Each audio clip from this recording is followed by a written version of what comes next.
The rain tasted of ash and fear. It clung to my beard, plastered my tunic to my back, and ran in icy rivulets down my face, mingling with the grime of days spent huddled in the trenches. The wind, a constant mournful howl, carried the scent of wood smoke and something else, something acrid and sickening that I knew, with a certainty that chilled me deeper than the rain, was the smell of dying men. It was the third day of the siege of Orléans, the third day of watching the English, those damned Englishmen, pound at our walls with their trebuchets and their siege engines. The third day of listening to the screams. My name is Jean-Luc de Valois, a minor nobleman, a captain in the garrison of the Porte Saint-Jean. My lineage is respectable, my land's modest, my ambition. Well, my ambition was to live a quiet life, tending my vines and raising a family. Now I am a soldier, a defender of a city, a witness to a horror I never imagined possible. Before this, I believed I knew myself. I was a man of reason, of order. I valued discipline, the careful tending of one's affairs, the quiet dignity of a life well lived. I prided myself on my patience, my ability to endure discomfort, to see a task through to its conclusion, no matter how tedious.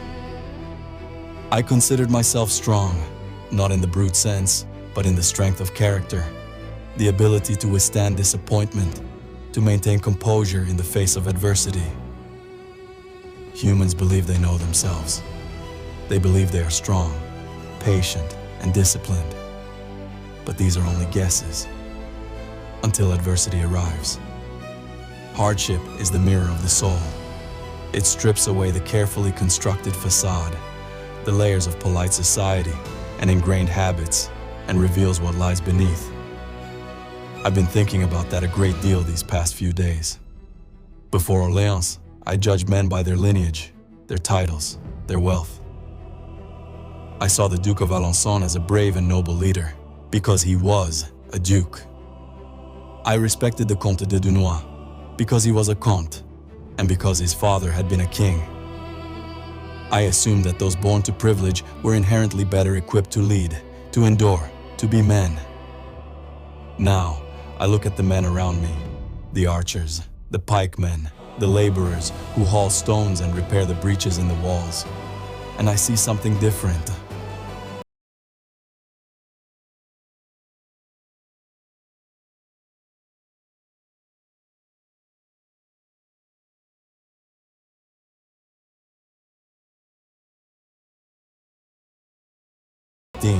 Named Jacques, who has never held a weapon before, but who faces the English arrows with a courage that belies his age.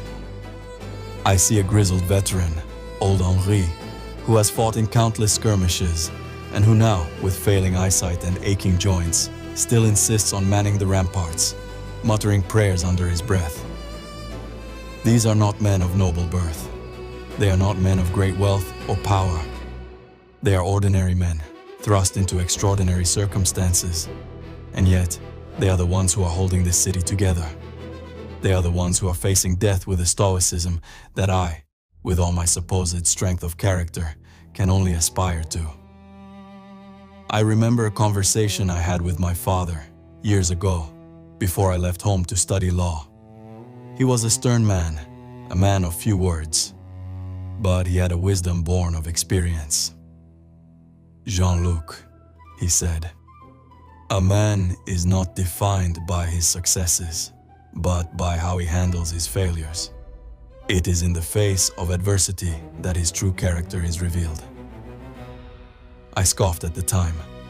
I was young, arrogant, convinced that I would never face true adversity. I believed that success was a matter of intelligence and hard work, that failure was simply a lack of effort. How foolish I was. The English are relentless. Their siege engines hurl stones the size of houses against our walls, pulverizing the stone and sending showers of debris raining down upon us. Their archers rain down a storm of arrows, so thick that the sky itself seems to be filled with death. And their men, those disciplined, well-equipped soldiers, are slowly, inexorably, tightening their grip on the city. We have been reinforced, of course. The king has sent troops, but they are few in number and arrive late. The Dauphin, bless his heart, is a good man, but he lacks the decisiveness, the iron will, needed to lead us through this crisis. He is surrounded by advisors who whisper in his ear, who offer conflicting counsel, who paralyze him with indecision. And then there is Jean, the maid. She arrived a week ago, riding a white horse, carrying a banner emblazoned with the fleur-de-lis. She claimed to have been sent by God to liberate France from the English yoke. Many dismissed her as a madwoman, a peasant girl with delusions of grandeur. But there is something about her, something in her eyes, something in her voice that commands attention. I confess I was skeptical at first. I am a man of reason, of logic. I do not believe in miracles, but I have seen her rally the troops. I have heard her speak to the Dauphin with a confidence that belies her youth. And I have witnessed the effect she has on the people of Orléans. They flock to her, they cheer her, they believe in her. And perhaps I am beginning to believe in her too. Today, I saw her leading a sortie against the English fortifications.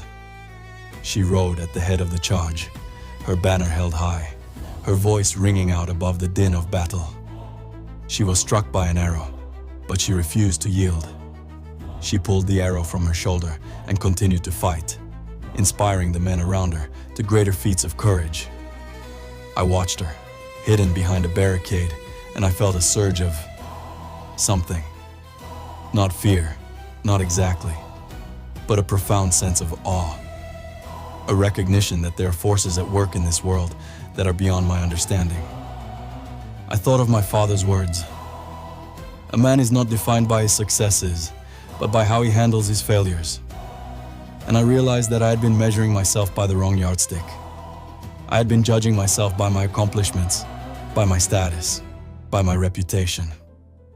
But those are all fleeting things, easily lost in the chaos of war. True strength, I am beginning to understand, lies not in avoiding adversity, but in facing it head-on. It lies not in maintaining composure, but in finding the courage to act, even when you are terrified. It lies not in believing in yourself, but in believing in something larger than yourself. The rain continues to fall. The wind continues to howl.